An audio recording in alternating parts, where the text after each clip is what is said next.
Hey, awesome listeners. Before we dive into today's episode, I've got a small request. If you're enjoying the podcast, could you take just a moment to go and rate and review it on whatever podcast platform you're using? It costs nothing, it takes a brief moment, but it really means the world to us. Your feedback helps other people discover the show, so if you can hit that review button, share your thoughts. It's quick, it's free, but it really does make a huge difference to what we're doing. Now let's jump into today's episode.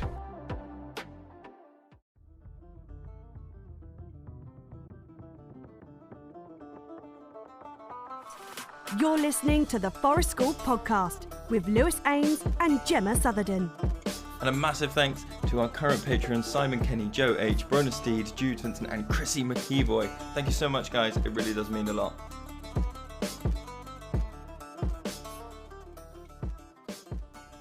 I'm reading a feminist book at the moment. Are you? Watch out. Why? What am I? Just watch it, yeah? Watch it. The rage. Fine. Tell me what I've done. Tell me what I'm doing. I'll fix it. No. I'll change it. I will. I'll give you the book after I finished. Yeah. Oh, are you recording? Have we started? Yeah. That's what we're going to start with. You threatening me. The rage. And I'm going to go, I'm the victim here. Yeah, I've been victimised. Me. No, you're going to go, actually, have you read that? No, that book's not so great. Have you actually read this other book on feminism? Because it's by a straight white man. I think you'll find... They've explained it. You're not quite understanding it properly. What it actually is this. Yeah, anyway, which is what the book's about. I was wondering whether this podcast will be like different in tone because we're in the woods for the first time for ages. Do you think it will be different? It might be. Yeah, I think there's definitely something static about when we're in an indoor space. Mm-hmm. And this is true, right? This is true of sessions as well as of podcasting. When we stop talking in a room indoors, everything stops. It's just silent. But there's something about like birdsong sort of filling the void, but it feels more comfortable to have a think about what you're about to say. You don't feel the pressure to like, oh, there's a silence. Yeah. One of us needs to fill it. Start talking. And then you end up with waffle pods. The waffle pods. This is going to be a waffle pod. Because I wish that we didn't always have to start... Well, I feel we don't always, but I feel like quite a lot recently we've been kind of starting the podcast by going, we're going to talk about this thing, right? We don't know everything about this thing. In fact, we know... We're acknowledging our ignorance. We know a tiny bit. This is the shield that stops anybody ever coming back to us and going, actually, you're wrong. You guys have stuffed this up. Because we know we've stuffed stuff up. Yeah. We're about to hit 100 episodes. Yeah. We will have undoubtedly stuffed stuff up. Yeah, but we're talking about this, weren't we, in terms of, we used to do podcasts about, like, you know, when you've got, like, kids outside and it rains, like, that's interesting, Let's isn't do it? Stuff about rain. Just stuff about rain Route 1. sessions. And now we've done, I'm not saying we've done all that, I'm sure we haven't, but we are now kind of going, oh, I read this thing, like one of us will say to the other, I read this thing or I watched this thing about this, and it's really interesting. I think we should like research it and do it on the podcast. So now it's kind of like we're giving ourselves more and more homework prep for the podcast, and then I always wish that I had like 3 more weeks to like read more and more and more.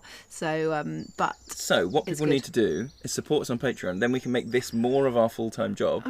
And then we can be paid academic communicators, nature communicators. Then I can pay someone to look after my small beings so that I would have more time to actually do some in-depth, uninterrupted flow state research. And there's absolutely no one in the history of educational research who's ever stopped doing practical work to focus on research and has then lost touch with actually what it is to teach. No one's ever fallen into that trap, which is really great, I think. If you do talk to anyone that does academic writing, they've got their finger on the pulse as well.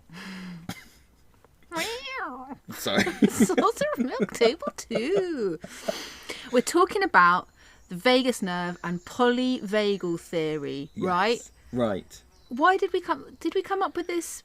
I can't remember which of us hit upon it. Maybe at the same time, different things. Do you know what? I think it's been floating around my echo chambers and people that I talk to. I'll tell you where I think it came from. So I think I was doing a lot of looking around and reading around trauma. Yep. Following the lockdowns. Yep. And going, what will the impacts of trauma be? How do people come out of trauma? Mm-hmm. And that ended up in this thing of polyvagal theory explaining trauma symptoms, explaining, and then I was like, I'm not aware of this thing. But I think it also came in from a I know where mine came from. From like the needs of learners, the needs of children. Yep. And going, oh, we've got some learners or potential, learners somewhere, and you go, this will explain behaviour in a way. Yeah, it'll kind of give us an insight. Yeah. Mine came because my mum was like, oh, I listened to this podcast called Crowd Science. It's a BBC thing. And she's like, oh, it's about the vagus nerve. And the reason that she put me onto it was because there was a whole bit about cold water swimming in there. Oh, so okay. she was like, yeah, great, but don't get your head and your face under the water, because then it can do something to you. I mean, I did listen to the podcast. I'm sorry, I forgot exact details, but it can cause it goes into the reptilian bit. Yeah, when you get cold water shock, it's because you've done this thing that's done some vagal business. Yeah.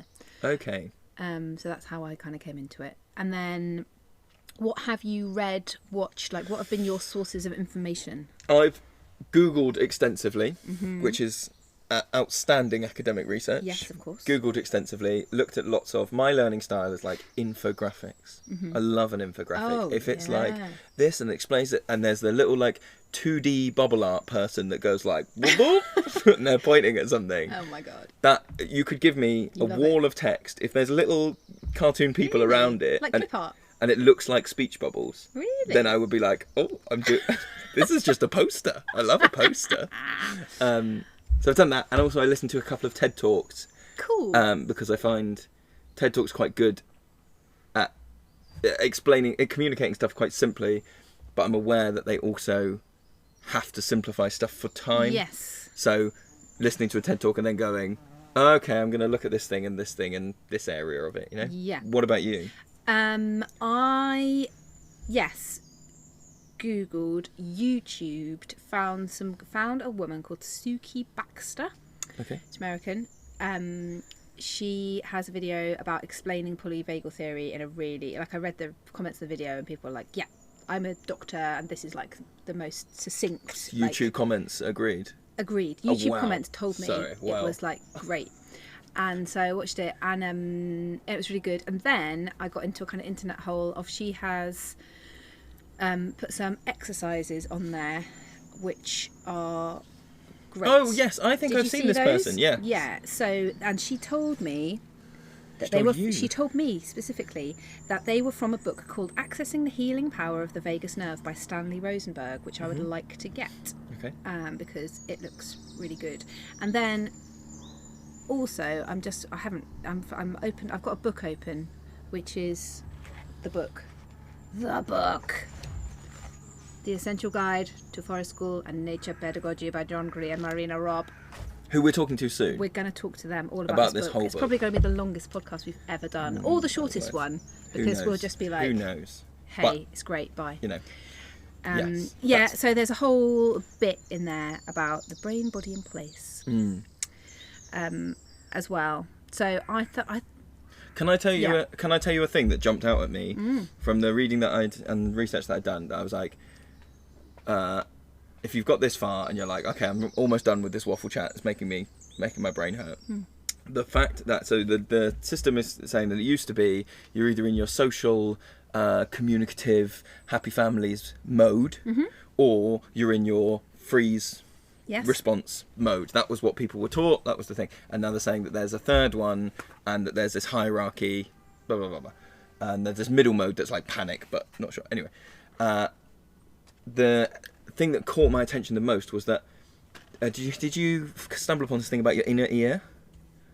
Oh my God, incredible. So when you are in your safe zone, when your system is functioning and everything about your body is going, sorry, backtrack massively. Your vagus nerve runs from your brain right down the back and it goes to all your organs. And vagus is Latin for wandering. Yes, because it goes to all the different through your body. Bits. And it mostly controls your auto something, the ones that you do automatically, so your heartbeat, your stomach function, your liver processing, all that stuff. Anyway, so you can be in a safe mode according to this nerve, and when you're in the safe mode, your ear is attuned to the same frequencies as the human voice.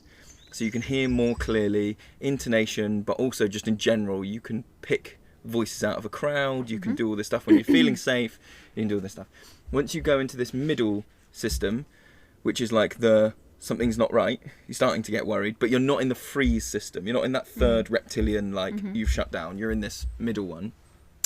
Your inner ear changes shape or retunes, and basically you're then only tuned into low noises, growling, yelling, threat noises, like primal threat noises, which as an educator, which I am, just that idea that like if someone is panicking, they physiologically are less able to hear you. Yeah. Is enormous. Well, I have a similar thing that I picked out, which I made notes about, which is that when you are in that flight, freeze, all those mode, then in a similar way, your brain changes the way that it interprets faces, so that you are less able to interpret faces accurately, so that even a neutral expression is interpreted by your brain as being threatening.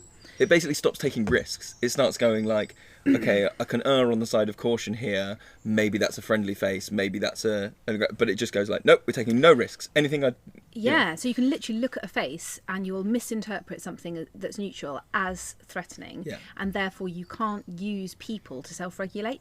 So when we talk about co-regulation quite a lot in forest school, and kind of that might be quite a big part of our job for some learners, that we don't have access to that as a resource if somebody has got to that point where they're in that state, which is really massively useful to know, isn't it? And the other thing that I really picked out was that this part of the brain is so ancient that it predates language. So words also will not. So talking therapies do not. So if you've had a traumatic experience and that is stored in your body and has put your vagus nerve into this state of like, threat, freeze, whatever, and even if you've kind of moved past that in a way, or you think you have, it's still stored in your body in the form of tension, so that your posture will change depending on your experience of that traumatic event or experience. And then it's a kind of vicious circle in that the posture synapses that fire together, wire together, that thing tells your vagus nerve there's something wrong, your shoulders are hunched, or and so and Suki Baxter on her videos talks quite a lot about like the different types of clients that she sees that have had, she'll talk about how the posture of somebody who's experienced trauma will look different to somebody who is highly anxious, and she will talk about where their weight will be distributed and their posture and things like that. And so that actually the whole kind of history of therapy and counselling and stuff has been about talking, about getting it out through words, and CBT, so trying to change your thinking, which is still to do with words. And she's like, that's great, and it does work for certain things, but for when we're talking about like the way that the body is storing trauma and anxiety, that's not going to work, because it's just so ancient, this bit of your brain, that those words are having no effect. They don't register. So a lot of the exercises she's doing are physical exercises where you don't have to be like thinking a certain way. You don't have to be going, concentrate on this thing. It's not. Does it matter if there's whale song on? No, it doesn't vital? Matter. And so and again, like mindfulness, she's saying that's great, but for this kind of thing that we're talking about, mindfulness practice is not going to have the same effect. So the TED talk that I was listening to was saying that the reason that you hear vagus nerve and you hear polyvagal, because there's two systems. So it's the same network. It's almost like the same tree, starting at your brain. It's like upside down, like a root, I guess. Starting at your brain and going to all your organs. And it's like 70% of that system goes brain to organs to tell your organs what to do. And 30% of those connections are organs back to brain. So, and it's one of the only systems that goes organ back to brain in that ratio. So that thing, again, that's like you're saying, if your posture is wrong, or if you have, and this is where I think it's very applicable to learners, if you have children who so a lot of the stuff I was reading about, it's connection to like IBS, basically that if you have a stomach problem, could just be a digestive, could in air quotes there, a digestive issue could be going up your polyvagal system and telling your brain that there's like a fear, threat, something is going on, that's why I'm not right, and that then makes your brain go into that, right, okay, so everything's a threat now. Find out about CPD courses at childrenoftheforest.com. Check out the podcast links for more details. But also vice versa. Yes. That you can be anxious about something maybe you're not even aware of, like on a subliminal level, something has made you feel anxious. A bad email. Yeah, and then that gives you a genuine pain somewhere in your body, whether it be your stomach or your gut, and give you gut problems, or your shoulders, so you keep actually talking about. So, you might just go, I've just got this pain in my shoulder. I don't remember doing anything. And it can be, they say that like hunched shoulders are a sign of stress, but it's really like, yes, and it will keep going until you do something with your vagus nerve to reassure you, make you sure that you're okay. It really made me aware of how much, like, just being in the forest, being in nature is like so healing. And we say that kind of thing, don't we? And then looking at some of these exercises and some of these things that kind of access the polyvagal system, a lot of this stuff is happening by itself naturally without us as facilitators leading any kind of activity. So one of the things that I watched was about kind of grounding yourself and orienting yourself in the present moment. So in that way it is kind of like mindfulness, but it's telling your inner system deep inside, I'm here now and I am safe. And that your eye movements are going to do that to your brain, your polyvagal system. So it was about noticing things really close to you, and not in a type of mindfulness way where you might go try and clear your brain. If a thought comes in, don't worry, but just ride with it.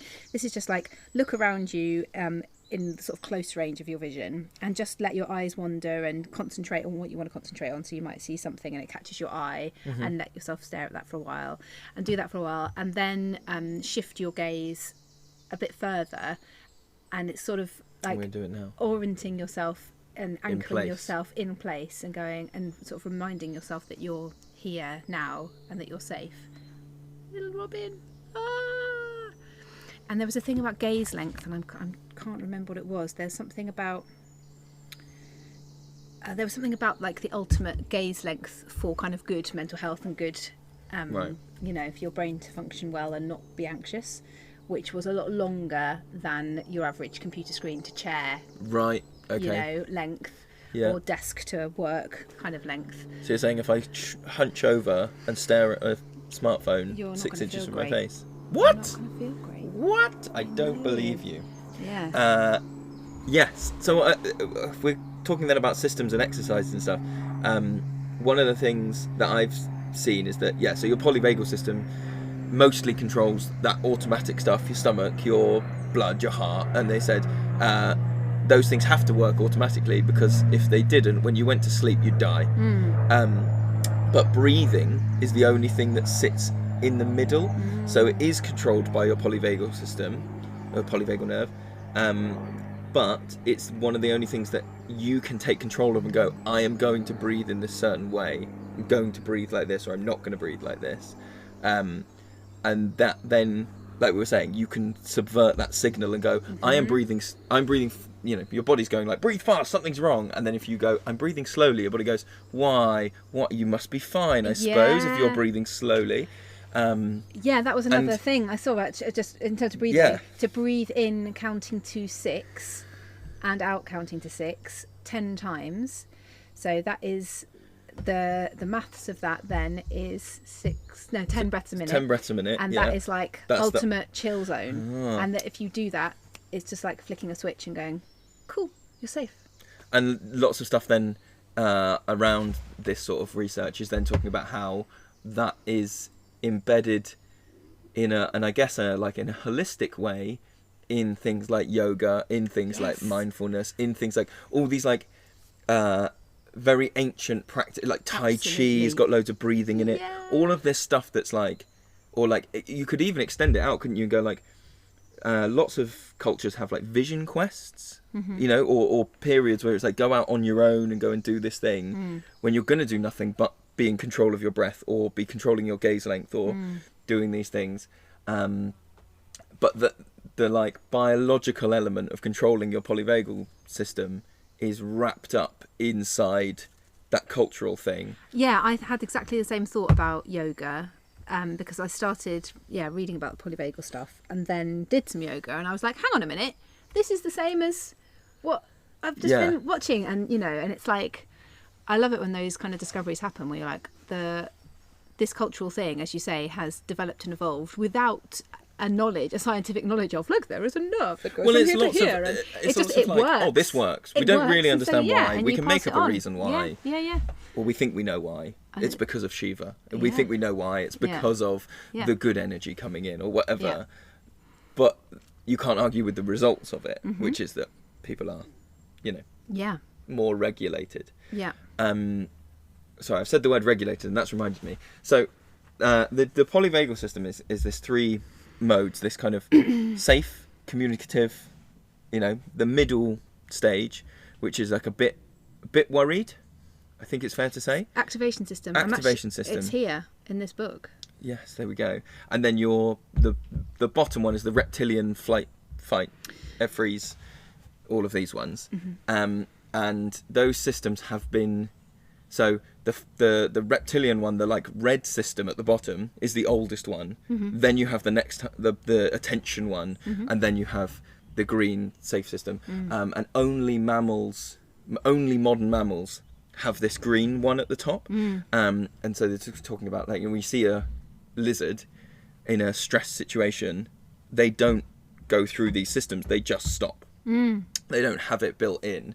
But equally, it's like only through like the societies that we have now that we can deal with some problems through like communicative and like social means, because the alternative is, like they said, that's basically the only way we can be around so many other animals, people, and not kill each other. So that's the evolutionary explanation for it.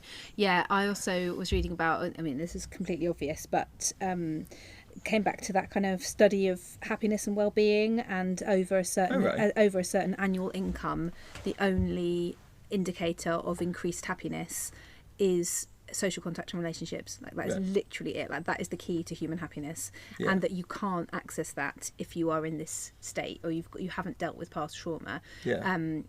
Which is really interesting. And what you were saying there kind of reminded me of the kind of like, we were talking about the long-term nature of forest school. Yes. And about having a regular group that's the same. And this really keys into that, doesn't it? In terms of, you can't progress and move forward if for any reason you are in this highly anxious state. So if you are in a group which you're not usually in, you've got like, who are these people? Like, where am I? This group is different to last time. Hang on a minute, last time I was here, this happened, and now this isn't, and these people are different, and it's being run, therefore you cannot move past that kind of like highly You've got to deal with that first. Yeah. You've got to attend to that first. Yeah. And I was saying yesterday, wasn't I? I was kind of thinking about, like, there's so much great work being done in schools. Like, I'm going to acknowledge again, I feel like we acknowledge this all the time. We're very privileged. We work in an independent place. We can do long-term provision and everything else. Looking back at sessions I've done in a school where... forest school, sessions I've done in a school, and where I was looking for kind of like, oh, can I progress their knife skills? Can I progress how they're doing social and emotionally? But actually, if that 2 hours a week is just like a release valve, that's them going, I've got to resettle all my polyvagal stuff, I've got to reset all this stuff going on. What was I thinking that I could move things on, in air quotes, during that time, when actually...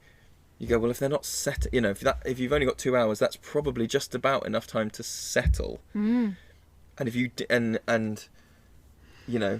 that's valuable in and of itself. Being a pressure valve is a valuable role. Absolutely, and as you say, we're very privileged, so that we see the increased benefits of the longer day, the longer term provision, all this kind of stuff, and we just kind of hanker after more. Like, it works, so we'll go for more. But if 2 hours in a school field is all you've got, you still have to acknowledge. But I think but what I think was that I think it's something that more people should bring up when senior leadership teams, when head teachers, when whoever it is says, can we see outcomes, or can we see, I want to see this, to go, okay, but can you appreciate that from Monday at 9 o'clock until Friday at 1 o'clock, you've pushed these children very hard academically, and that they need a release valve during that time. And you can't really call, 20 minutes of break is not a release valve. No. 30 minutes of lunch is not a release valve, because they're processing lunch, they're doing whatever, the blood isn't in the right place, all this stuff.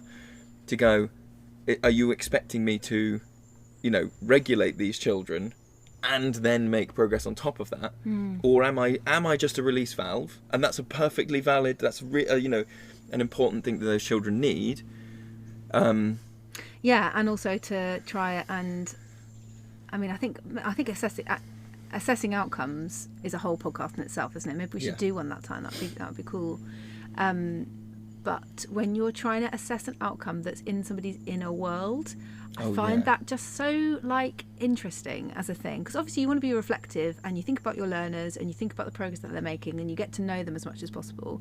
I'm not saying that that's wrong, but it somehow feels kind of like presumptuous and intrusive to start trying to pick around, and try and go oh well, so and so was more chilled out the day after forest school, and that must be because something in their inner world has happened because of me, or because of do you know what I mean? It's kind of well, that's their inner world, and we can't ever know. No. You might notice, No. you might think you notice a change in behaviour, or or they might tell you something, but to start trying, I don't know. But that's a big ego dissolving thing that I think comes from doing forest school for a long time, is realising more and more that you are less and less important, or less and less directly effectual.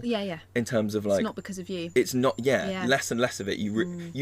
The same stuff is happening at the start. You might think a lot of it, and I definitely did think, oh, this is all because of me.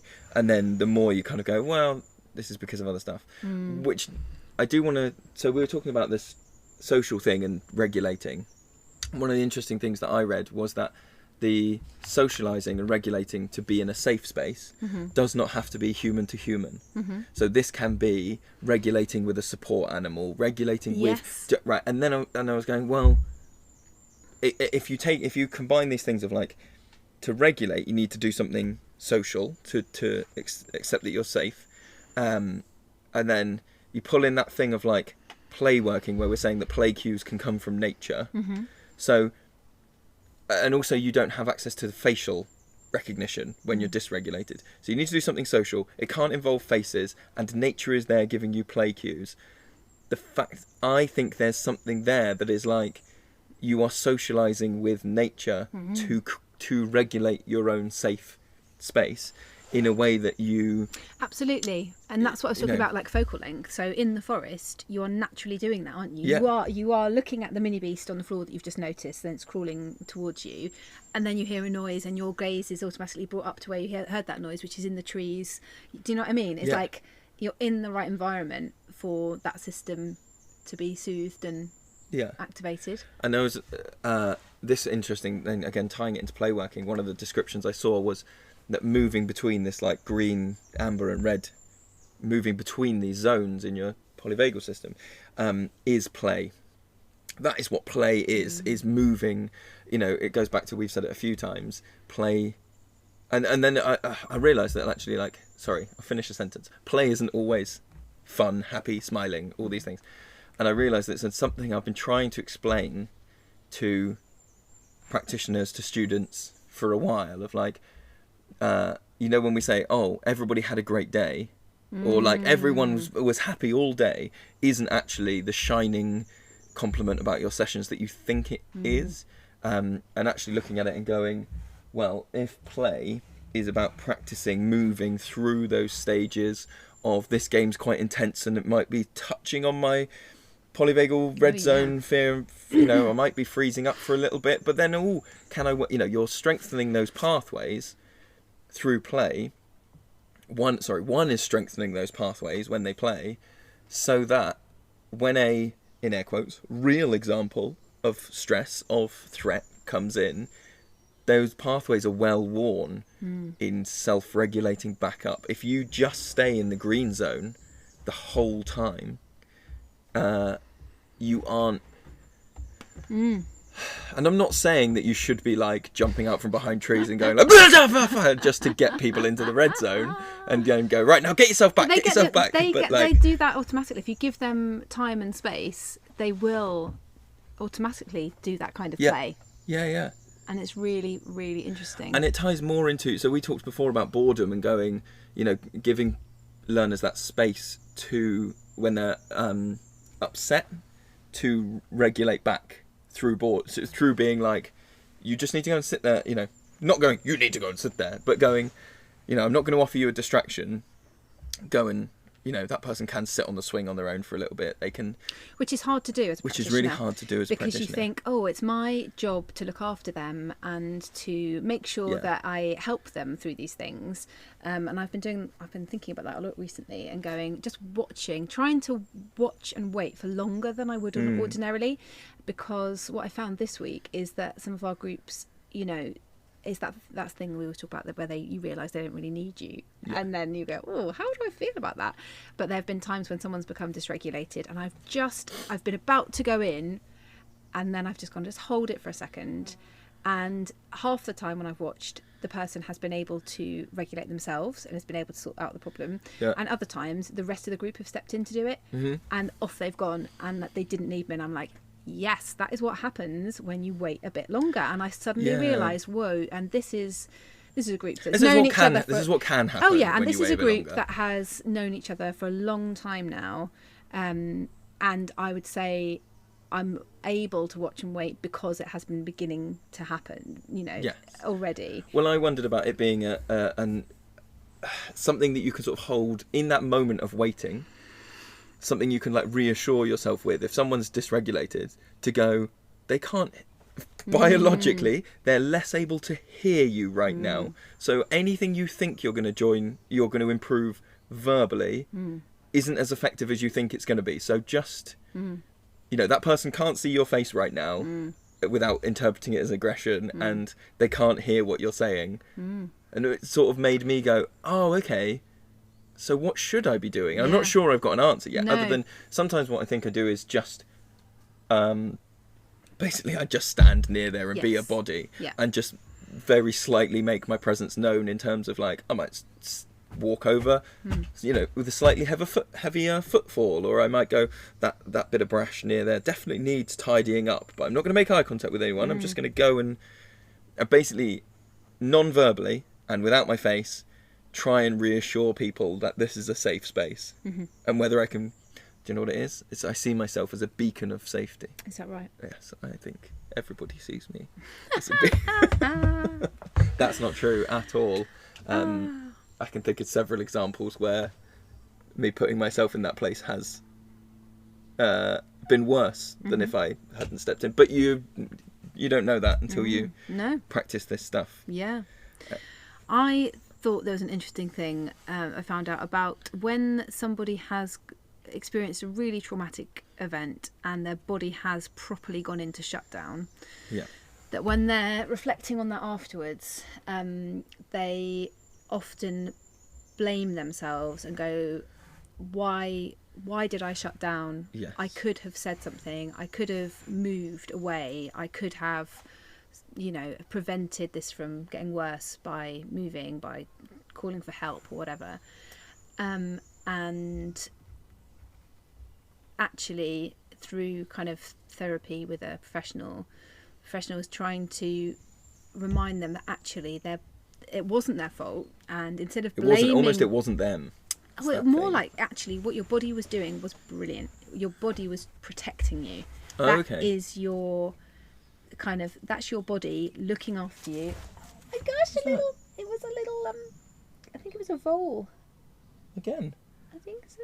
He just loves the podcast. I think it was a little vole coming out to say hi. So you should feel proud of your body that it did that. This is too traumatic. I am shutting down now to prevent further damage. And that to try and have a kind of positive reflection is really hard, but very necessary for healing and to move on and to go, actually, you know, your body did the right thing for you at the time. It's a kind of inbuilt response that is positive. Yeah, I think I have seen almost the flip side of that in the research that I did, where someone was saying that a lot of the problem with, let's say, extreme incidences that can cause trauma is that you are being judged in that scenario by people who've never been in that position, and they are saying, it was a little mouse. They're not saying it was a little mouse. They're saying, I wouldn't have done that. Yeah. Because because they're in their green zone, and they're thinking, you pick an incident. It can be like a mugging or any incident of abuse, and people will go, well, you didn't fight back. Yeah. Therefore, you can't really have been scared. You can't really have been, because I, sitting here in my green zone, I can make a logical choice about, like, I would have fought back. I would have done this thing. Rather than, which is where I'd heard the phrase, that wasn't you making that decision. That's not you in your green zone. Yeah. And then putting that, again, through like an educator lens and going, when that learner behaves in a certain way that is, as a practitioner, sometimes scary to watch, sometimes genuinely worrying, when they do something, to go, that's not to like disassociate it from them, but to go, that's them in their red zone. That is a like 10,000-year-old animal behaving in a certain way. That is not the person that I know that came up and had a chat to me about Pokemon this morning. That is, they're different people. And I think that I've been reading about, and I've forgotten the name of the approach, but it is like that, but there's more stages to it. So you're in the blue zone. Maybe we talked about it on the podcast before. You're in the blue zone. My sister, who's a teaching assistant, uses it in her classroom to help children express their sort of states. And if you get all the way up to the top, you get to the proud cloud. No, it's really good. It is like a way of, and she works with really little children. Right. So, whether you're in the green zone, the blue zone is more like anxious and fearful. Okay. The green zone's okay. The red zone is getting like angry and, over the top and excited. I can't remember now. Anyway, I'll look it up. Okay. But, and she teaches it so that children can express and can say, like, I'm here, whatever. Right. And I've been thinking about potentially bringing it in to Forest School, because I sort of listening to what you're saying there, and part of a really big problem for somebody who's become dysregulated in a group scenario in public is exactly as you're describing, those other learners kind of watching that happen and making judgments about them and doing what they think is helping and going, that's wrong, like you shouldn't do that, or just calm down, or with that kind of just like absolute lack of comprehension because they're in their green zone. And it's different comprehension, isn't it? It's the comprehension that a lot of teachers have of going, just calm down, or a lot of parenting. You see people going, just calm down. Why can't you just calm down? I'm going to punish you right now because you're not. Anyway. So for everybody to have that awareness of different zones, So without getting into the whole of polyvagal theory. But to use that as a kind of explanation. I mean, they're amazing at, after the event, being very like, oh, that happened in the past, and now we're here, and now that person. I'm always amazed at how children kind of can witness a meltdown and then just move on from it later in the day and just be like playing a really close game with that person as if nothing has happened. And a game that sometimes is, because they're playing out that trauma, like it can be like someone was chased and they genuinely were finding it distressing and scary and awful, and then later that day you see them playing another chase game that has the potential to go in almost exactly the same place, and you almost want to look and go, what, are you all right? But they're owning it, aren't they? They're controlling it. I know. In the same way that somebody who finds noise very triggering in a sensory way will love to grab a drum and bang a drum really loudly, because you're controlling it. Yeah. And maybe that is helping you with that sensory issue in a longer term. Maybe that's your self strategy with that, and that's why. Yeah, definitely. Support the podcast today by becoming a Patreon member at childrenoftheforest.com. Check out the podcast links for more details. I think there is something to being able to communicate to other learners, possibly not in a like. I think what you'd have to do, I'm thinking on my feet here, is not do it in a broadcast way of like while you're getting kicked in the knee. Oh no! Like You've to got the to children, do it. go like, "Don't worry, this is just the red zone talking. I'm fine, really." Like you'd have to go afterwards and go like, "Are you all right?" I think that Yeah. to witnesses, you would have to go. That was a bit weird, wasn't it? I think that person was feeling a bit like this. I think they were in the blue. Yeah, or there's two of you. One of the practitioners is with the person who's dysregulated. And the other one gets the out a other flip one- chart with the other zones on it one- and goes, "Children." The other one, you know how we might, some learners will come in and try and like help. And you might go, do you know what, guys? We're actually going to go over here.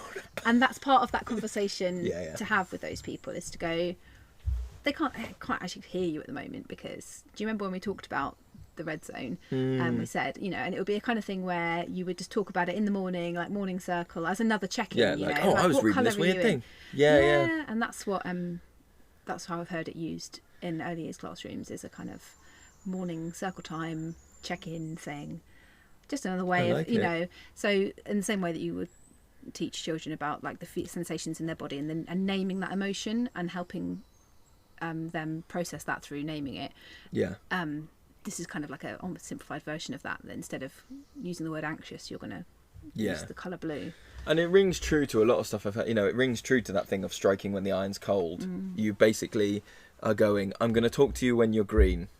And that gives you a lot of freedom in terms of, again, if you can communicate that well to a group, potentially this could be very difficult to observe in a group that's got children and adults, like a family group or something, where there's that. Or even if you've got, like, let's say, worst case scenario, you've got Ofsted in, they're watching you and they see you not talking to someone who's dysregulated, not like punishing them, not reminding them of the behaviour chart, but you're just kind of going, I just need to make them safe for a bit, and then afterwards, doing whatever else. But being able to communicate like that, they weren't able to hear me at that point. There wasn't any point in reminding them that they were on their third warning or going through all this other stuff. It's cringy, isn't it? Because this is the stuff, we say it a lot, but when you do, the more we pick up, the more you look back on stuff that, for me at least, the stuff that I've done and gone, why did nobody tell me this stuff beforehand? Why is the prevailing practice the inverse of this? Yeah. And is it because those are, behaviour policies are not written when people are in the red zone? They're written by a group of people in the green zone making logical decisions. Or is it crowd control? And basically, essentially what you need to do is get people to mask, because that's the only way it's going to happen. You can't go, do you know what I mean? It's like but we don't need to do that here, so that's all right. I was going to say something. What was I going to say? Oh, yes, I was going to say that that again, it's something that you can model and talk about because I was thinking about, as you were describing, we're talking about people being dysregulated, and we've got to include ourselves as practitioners in that. So there will be times where something will happen during the day that will put us into our different zones. Never. I'm absolutely perfect all the time. And whereas in other kind of childcare scenarios, maybe you wouldn't acknowledge that, or maybe you would, if you're a good practitioner, maybe you would. But to be able to kind of take the time to go, oh, do you know what? I'm feeling this, my body's feeling this, and la la la la. I did that with my own kids the other day. I was driving, I was dropping them off at your house, and I was driving somewhere, and I was like, oh guys, I'm like feeling really weird in my body. I'm feeling like really, I don't know if I'm anxious or like a bit excited, or I don't know. Like I wonder why that might be. Like maybe it's because I don't quite know where I'm going, and I don't quite know where I'm going to park, and that, and talked it through. And they chucked some suggestions at me as well. They were like, oh, maybe it's because it's something that you haven't done much before, or maybe there's going to be some people there that you don't know. And I was like, maybe you're right. This is a kind of, they were interested. They weren't just like, oh, whatever, mum. Yeah. So I guess it's a case of doing that and not using it, as so often these things can become, as like guilt. So not No. using it as, excuse me, little Tommy, you're making me feel a Yeah. little bit orange, and if I get to red, I'm going to smack you with a spade. Like, and it won't be me, because it's a different person in the red zone. Yeah, like, no, it's not a behaviour control mechanism. It's just this is something I've observed. That's interesting. Yeah. Yeah, and that's different for me than it is for you as well. Like the whole acknowledging differences thing. Yeah, and I think as well, one of the things that's so to jump back massively, that thing of not being able to do, if you're in like a green, like an amber or a red zone, that verbal stuff is harder to get through. Let's not say it's impossible, but it's harder to get through. That you can't get people into the green zone regularly in a short period of time. It has to be something like safety is not something that you can go, don't worry mate, you're safe. And they go, oh, of course, all my anxiety has melted. You know, this is all done through modelling, through long-term connection, through understanding incidents where people do go into the red zone and them not being worried about that happening again, or, you know, constantly going, okay, how is this relationship being built over a long time? Suki Baxter describes it as titration, that term from chemistry, of, you know, it's not about kind of learning all of these physical exercises which soothe your polyvagal system. It's about doing a little bit, and over time you can't expect a magical amazing response, especially if some of the kind of stuff you're holding in your body is quite old, that you can do a little bit of these exercises, for example, as often as you want, and it'll have a very gradual effect, which I think is the same things what you're talking about. There's I did some of these exercises this morning, and and I did feel different after I'd done them. So one of them is to just put your hand on the side of your head and tilt let me do it with you. So tilt your left ear towards your left shoulder. So you've got your left hand on the side of your head, and on you're the right side of your head. Oh, right side of your head, sorry. And then you tilt your left ear to your left shoulder. But while you're doing that, then with your eyes, you take your gaze up and to the right. Like and towards the roof? Yeah, towards the roof. And you don't need to pull your head, and you don't need to strain at all. It shouldn't be painful. You just chill out there, and you keep your eyes there and your head there for 30 seconds, and then do the same on the other side. And on her video, she's got like a clock counting down from 30. Right. But she says that if you are doing it and you're just chilling out there, that you can do it until you literally notice a sigh or a breath that is deeper or different to the rest of them. Well, I've got a blocked nose from hay fever, and I'll be honest, it's already cleared. Whatever this is. That's interesting. Maybe I've got stress-induced hay fever. Wouldn't be surprising. Yeah, so there's mine. Mine's just happened. And then you do the same on the other side. And then you do it extended, and you do the same thing, but you put your hand on your ribs, and so you're pulling your rib cage and your spine into a C shape. So wait.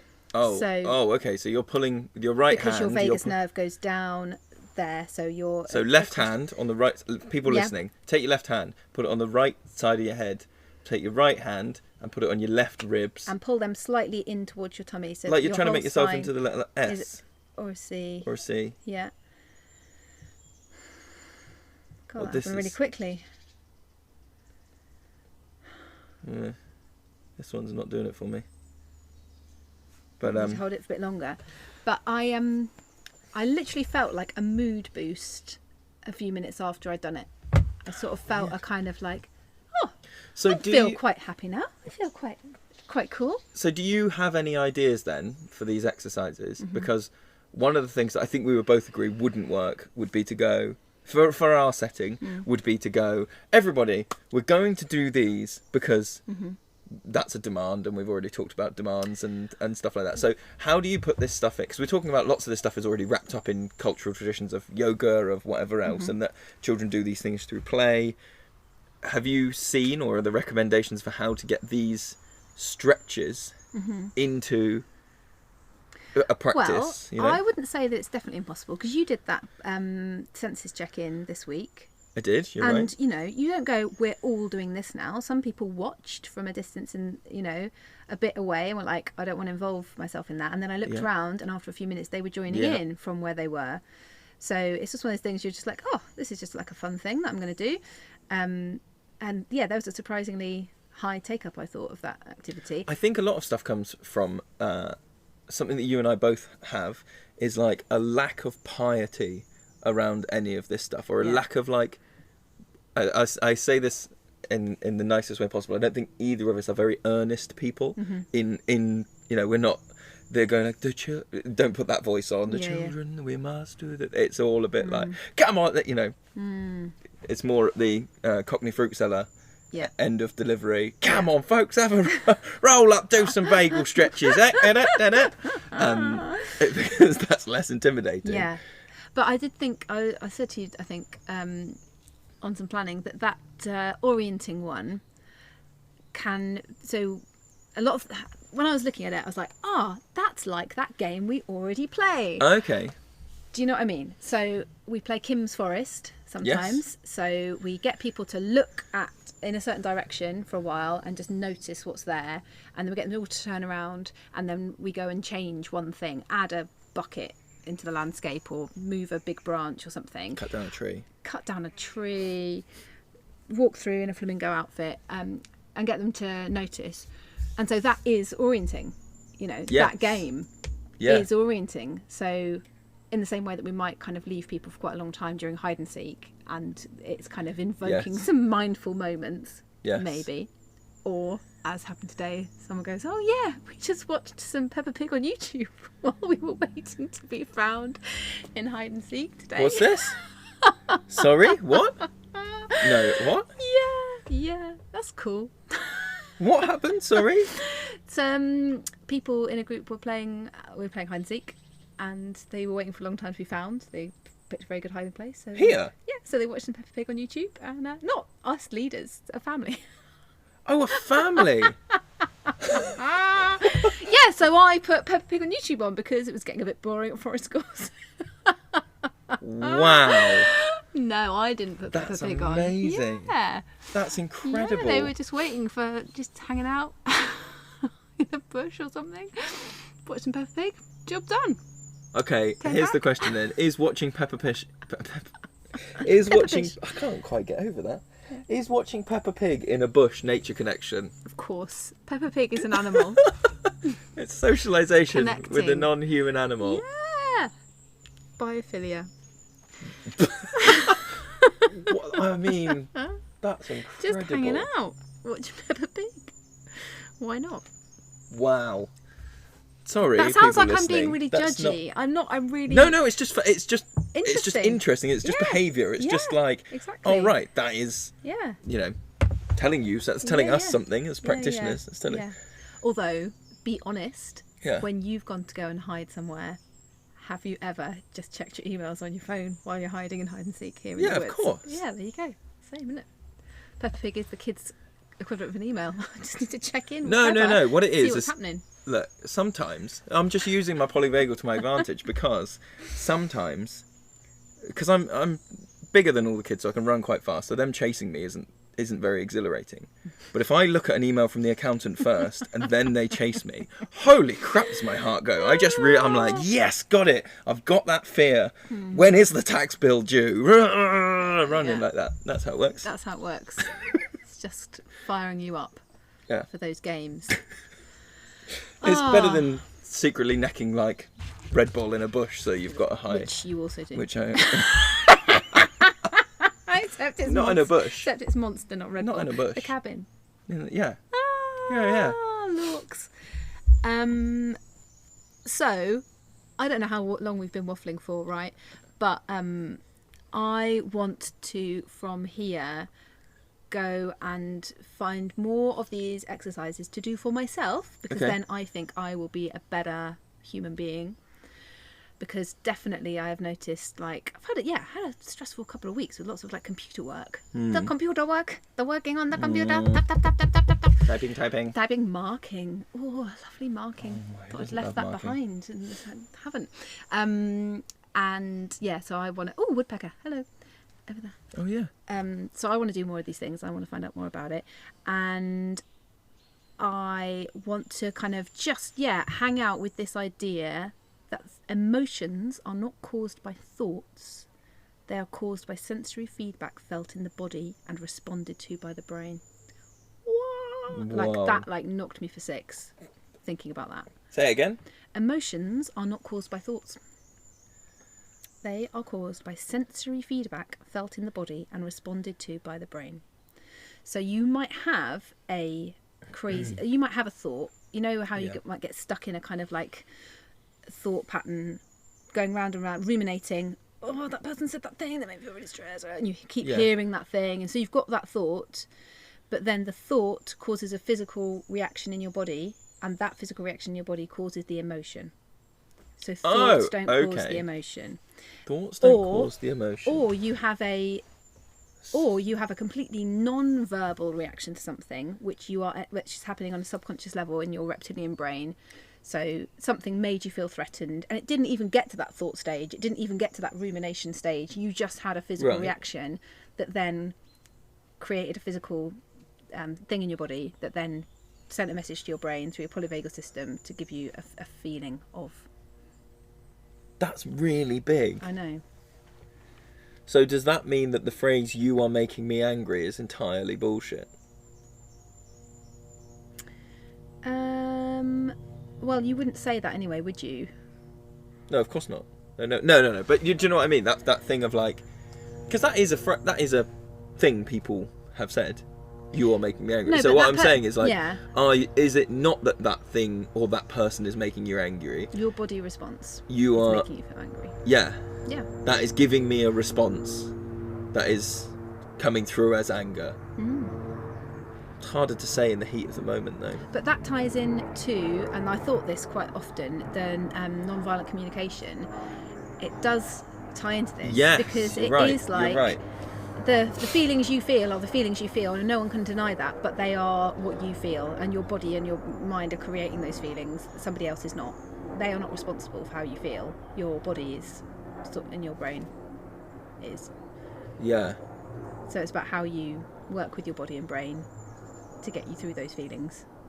That's important. Not the other person changing their behaviour. Yeah, which is tied to a lot. I know we talked about it right at the start, but that thing of trying to fix everything with words, trying to do therapy that's very word-based, trying to do counselling is very word-based. Yep. But lots of nature therapy is like, it's a bit of that, but it's also physically based. You know, moving, God, the doing more all I do this this stuff. job, the more I think about the physicality of it. Honestly, like, I just feel like that is one of my biggest learnings that I've become aware of this year. It's like our role, you know, so I might have kind of gone really fixated on play for a long time, and I still am, obviously, but at the moment I'm just really super aware of it being like a whole body, a somatic approach. There's a fancy word for you, right? That our provision is a whole body. It feels like therapy. This week's been very therapeutic, hasn't it? Yes. It's been like very and as you say, it's not what we're saying, because that's another thing about being an educator or somebody who works with children, that you can become very hung up on like your own voice and your words that you choose, which of course are important. Yeah. But I think in our culture we're very fixated on that, and it's about all the words that you choose and the language that you use, and then actually us putting up a net or us building wibbly wobbly palette balance surfboard creator simulator thing is more important right now than anything we could say with our mouths. Like, that realization has really hit me this week. Whereas before I might have gone, oh, that's a bit fun, you know, like right at the beginning of my journey I'm talking about, like, oh, that old car, keep them busy for a bit, that's like quite a nice fun thing to do. Now I'm like, no, I was about to swear. Holy mackerel, that is... Thank God you've kept the podcast clean. Would have been a fucking nightmare if you hadn't. Fucking... Do you know what? Someone wrote motherfuck in chalk on the bench this week. Spelt completely wrong.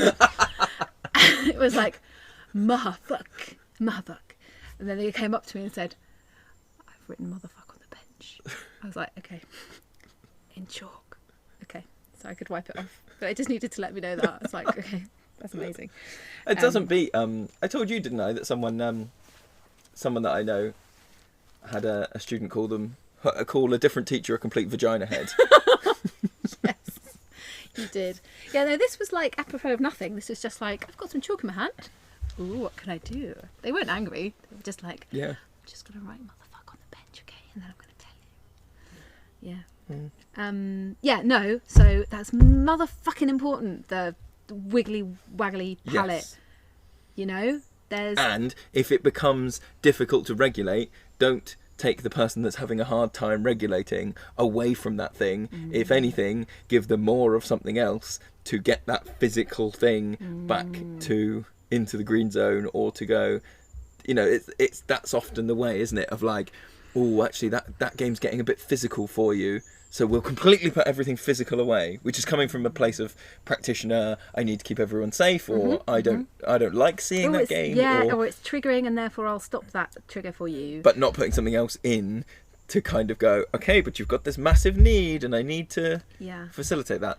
I was talking about that this morning, about the bouncy net. So I was saying to another practitioner, I was saying the net, we'll have the net up, but I was just saying, you know, for some groups, they love the net, but it can become really emotional, and I think it's probably, you know, lots of reasons, but one of them is that some people want the net to be, I feel like we talk about the net all the time, I'm really sorry, but it's really interesting. Some people want it to be really still and calm and just feel supported and look up at the leaves, and other people want to just like boing their heads off, and therefore there is a clash and there. the two can't coexist on one single net. And so I was just like, oh, just so be aware that might happen. And this other practitioner was like, oh, so how do we deal with that then? And I was like, well, our solution is to put up another net. And the practitioner said, oh, right, cool. So like one of them is like becomes the bouncy net and one becomes the quiet net.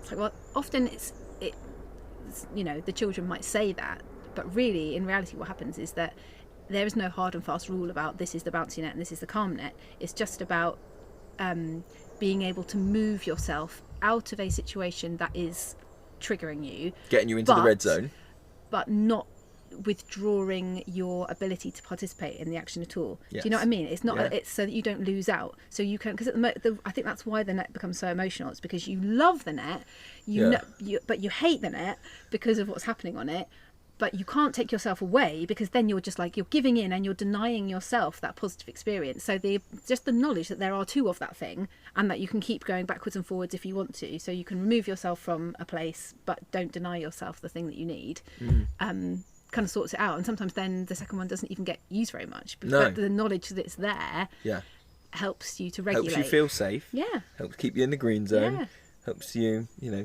understand that someone's sneaking up on me. It's just a bird festival at the moment. I've seen like loads of nuthatches and woodpeckers, and they're just doing that thing of going, oh yeah, this is deserted place, there's no humans here. Loads of them. Yeah, they're all in the mud kitchen having their snacks. So I think the next podcast will be, fingers crossed, with John and Marina talking about their incredible book. We're there in the calendar already. So, oh my gosh, we are. It's July. So, if you haven't already got a copy, let's just say the name again. Yes, and get it correctly. Correct. The Essential Guide to Forest School and Nature Pedagogy by John Cree and Marina Robb, published by Routledge. It is. Well, we'll talk more about it. It's massive. So if you want to get yourself a copy ahead of time, please do. And if you want to send us any questions to ask John and Marina, that would be great, because we will just ramble chat about anything we want. But if you go, oh, can you ask them about this? Then we can pin them down and go, hey, we've got people that want to know about this thing. Yeah. Cool. Right. If not, we'll see you next time. Bye. Bye. If you like this podcast and want to support more episodes, you can donate through Patreon. Visit patreon.com/Children of the Forest to show your support for the Forest School podcast.